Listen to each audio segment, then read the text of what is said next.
자, 찾으신 줄 알고 제가 봉독에 올리겠습니다. 하나님의 은사와 부르심에는 후회하심이 없느니라. 아멘.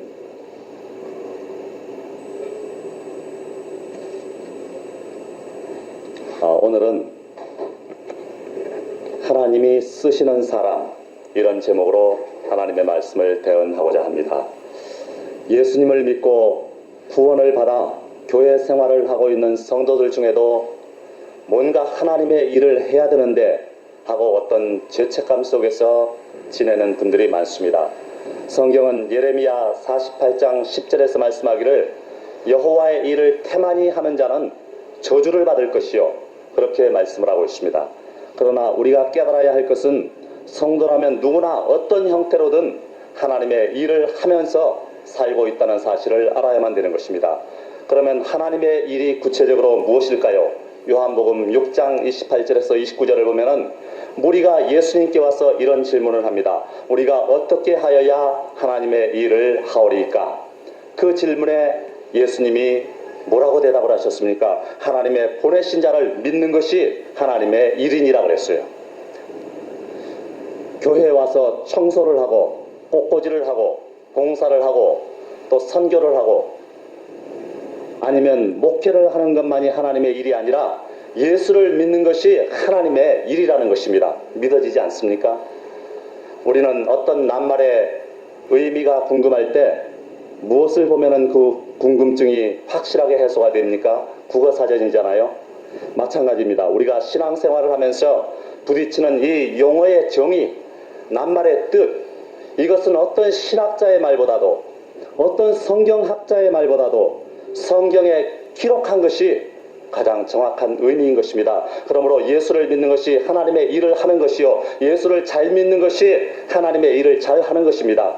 그에 더하여 하나님께서는 특별한 일을 위해서 또는 독특한 일을 위해서 사람들을 쓰시는 것입니다. 이때 쓰임을 받는 사람들은 얼마나 복된 사람들입니까? 신앙생활을 하고 나서 부자가 된 사람들, 병고침을 받은 사람들이 복 있는 사람들이 아니라 하나님께 쓰임을 받는 사람들이 복 있는 사람들인 것입니다.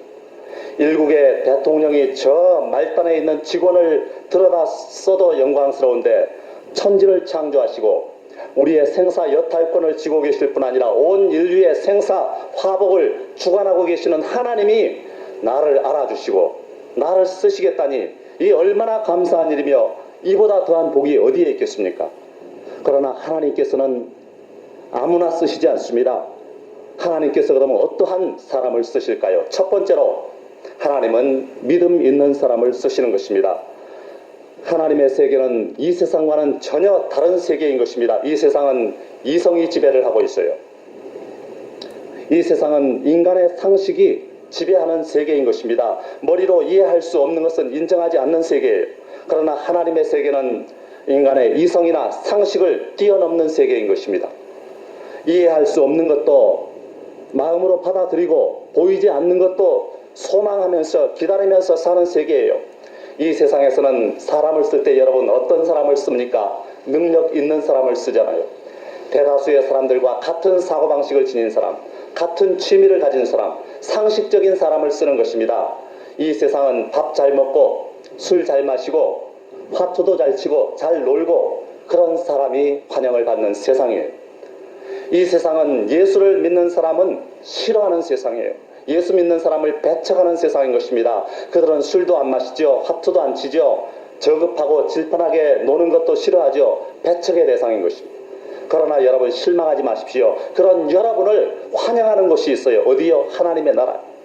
이력서에 믿음이라는 단어 하나가 쓰인 것을 보시고 그 사람을 채용해가지고 일을 시키시는 분이 있습니다. 누구요? 하나님이신 것입니다. 하나님은 믿음 있는 사람을 쓰셔요. 믿음 없이는 쓰임받지 못하는 것은 물론이요, 구원도 받을 수가 없는 것입니다. 믿음이 없으면 성경조차도 닫혀진 책에 불과할 것입니다. 내 믿음이 건강하면 성경의 빛이 밝게 빛나지만은 내 믿음이 병들면은 성경은 무관심에 의해서 부식되고 마는 것입니다. 오늘날 성도들은 십자가의 삶을 살아간다고 입으로는 말들을 많이 합니다. 그러나 십자가를 지고 살아가는 사람은 드물어요. 십자가를 앞세워서 살아가는 사람은 많아요. 대부분이 그렇습니다. 십자가를 자기가 등에 지고 가는 사람은 드뭅니다. 찰스 알렌 박사라는 분이 교인들의 신앙 상태를 면밀히 조사 연구한 것을 보면은 20%의 교인이 주일 예배에 불참한답니다. 그리고 25%의 교인이 기도를 하지 않습니다. 또 30%의 교인이 기도를 할 줄 몰라요. 35%의 교인이 성경을 읽지 않는답니다. 그리고 40%의 교인이 헌금을 하지 않습니다. 60%의 교인이 신앙관계 서적을 읽지 않습니다. 또 70%의 교인이 교회 활동을 외면합니다. 또 75%의 교인이 교회에서 책임진 일이 없어요. 85%의 교인이 한 사람의 불신자도 인도해 본 일이 없어요. 반면에 100%의 교인이 하나같이 천국에 가고 싶다라는 반응을 보였다는 것입니다. 하나님께서는 이런 얌체족들은 쓰시지 않는다는 것입니다. 교인의 종류에 12가지가 있답니다. 그 첫 번째가 감투교인. 감투를 안 주면 교회에 안 나오는 교인. 그 다음이 인력거 교인. 신방을 가서 끌어내야만 겨우 나오는 교인이래요. 그 다음에 핑계교인. 이렇게 저렇게 항상 핑계하며 잘 빠지는 교인이래요. 그 다음 오락교인. 친목회나 운동경기 또는 야유회 때만 교회에 나오는 교인이래요. 그리고 시험 채점관 교인. 이것은 설교 비평과 남의 흠집 내기에 우수한 교인이랍니다. 또 유람선 교인이 있어요. 이 교회 저 교회 유람하면서 왔다 갔다 하는 교인. 그리고 벙어리 교인이 있대요. 신자 생활을 오래 해도 기도 생활을 전혀 하지 않아서 기도를 전혀 못하는 교인이에요. 또 광고 교인. 사업적으로 무슨 실속을 찾기 위해서 자기 회사 광고를 하러 교회에 나오는 교인. 또 묵상 교인이 있어요. 예배를 시작하기만 하면 조는 교인이죠. 국회의원 교인이 있답니다. 한 가정의 대표로서 혼자 나오는 교인. 그리고 가시 교인이 있대요. 교회 가시 노릇이나 하는 파괴적인 교인.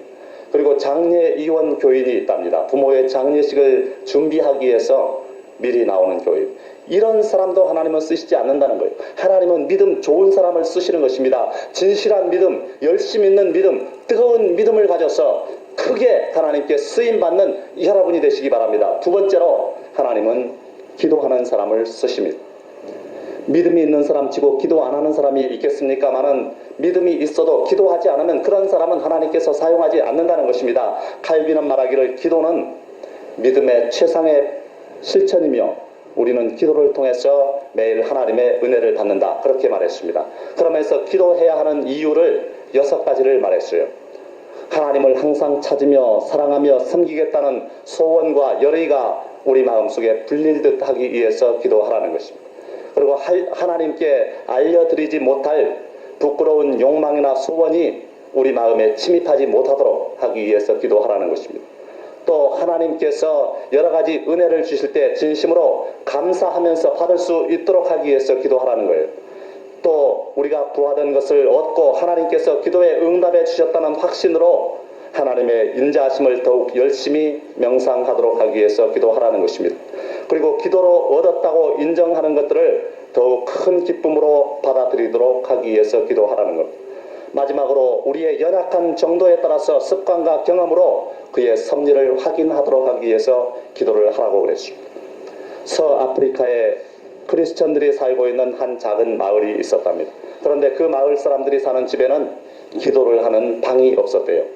그래서 그 마을 크리스천들은 오두막 뒤 숲속에 들어가서 하나님께 기도를 늘 했다는 것입니다. 그리하여서 모든 오두막 뒤에는 숲속으로 들어가는 길이 생기게 됐어요. 기도하러 들어가고 나가는 발걸음으로 인해서 생긴 거룩한 발자취인 것입니다. 그런데 열대지방에서는 식물이 막 빨리 자라잖아요. 그래서 이 길을 조금만 사용하지 않아도 잡초가 곧 무성해지고 마는 것입니다. 그래서 다른 크리스찬들이 지나가다가 그 길에 잡초가 무성한 것을 보면은 근심스러운 표정으로 이렇게 말한답니다. 형제여, 그 길에 뭐가 많이 생겼더군. 마치 이 길을 가지고 그 사람의 신앙의 척도로 판단하기까지 되었다는 것입니다. 기도는 여러분 크리스찬들의 신앙생활의 호흡인 것입니다. 호흡이 원활하지 못하다는 것은 신앙의 건강이 좋지 않다는 증거예요. 하나님이 여러분 건강하지 못한 사람을 쓰시겠습니까? 여러분 하나님께 쓰임받기를 원하십니까? 열심히 기도하여서 쉬지 말고 기도하여서 신앙의 건강을 회복하게 되시기 바랍니다. 그래서 하나님께 크게 쓰임받는 여러분들이 다 되시기를 바랍니다. 건강이 좋지 않을 때는 빨리 고침을 받아야지 오래 놔두면 합병증이 생깁니다. 마찬가지인 것입니다. 신앙의 건강이 좋지 않을 때도 속히 고침을 받아야지, 그렇지 않으면 신앙의 건강이 한 모퉁이서부터 와르르 하고 무너져 버리는 것입니다. 마치 기도하러 들어가는 길에 잡초가 무성하듯이 우리의 신앙의 길에도 마귀가 뿌린 잡초가 무성하게 자라게 되는 것입니다. 그 다음 세 번째로 하나님께서는 깨끗한 사람을 쓰시는 것입니다. 믿음이 있는 사람이요 동시에 기도하는 사람이라도 더러운 사람은 하나님이 사양하시는 것입니다. 심령이 더럽고 그로부터 나오는 행위가 더러우면 하나님이 쓰실 수가 없어요. 우리 하나님은 자신의 체면을 매우 중요시하시는 하나님이신 것입니다. 하나님은 악의 세력으로부터 체면 깎이는 것을 무척 싫어하셔요. 이스라엘 백성들을 애굽 땅에서 인도해내신 이유가 뭔지 아십니까? 에스겔 20장 9절에 보면은 내가 그들을 애굽 땅에서 인도하여 내었나니 이는 내 이름을 위함이라 그랬어요. 왜 인도했습니까? 내 이름을 위함이라. 하나님의 이름 때문에, 하나님의 체면 때문에 인도해 냈다는 것입니다. 또한 하나님이 우리 영혼을 소생시킨 뒤에 의의 길로 인도해 주시는 이유가 뭔지 아세요? 시편 23편 3절을 보면은 자기 이름을 위하여, 자기 체면 때문에 그렇게 하겠다는 것입니다. 하나님이 구원을 해 주셨는데 구원받은 사람이 다시 죄에 빠져서 멸망을 받으면 하나님 망신 아니겠습니까? 에스겔 20장 14절을 보면은 내가 내 이름을 위하여 달리 행하였었나니 내가 그들을 인도하여 내는 것을 목도한 열국 앞에서 내 이름을 더럽히지 아니하려 하였음이로다 그랬어요.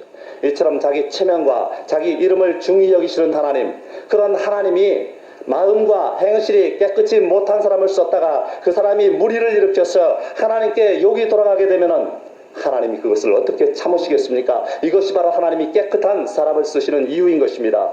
그러므로 여러분이 하나님께 쓰임을 받기를 원하신다면 심령을 깨끗하게 하십시오. 예수님은 마태복음 5장 8절에서 말씀하기를 심령이 마음이 청결한 자는 복이 있나니 저희가 하나님을 볼 것이며 그랬어요.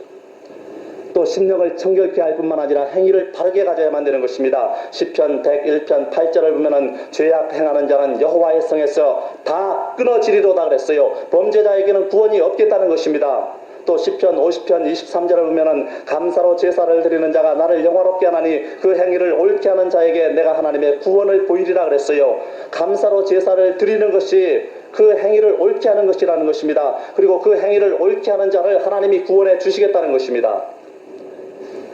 여러분의 집 찬장에 커피잔이 있습니다. 한쪽에는 금으로 만든 잔이 있고 또 반대쪽에는 질그릇으로 만든 잔이 있습니다.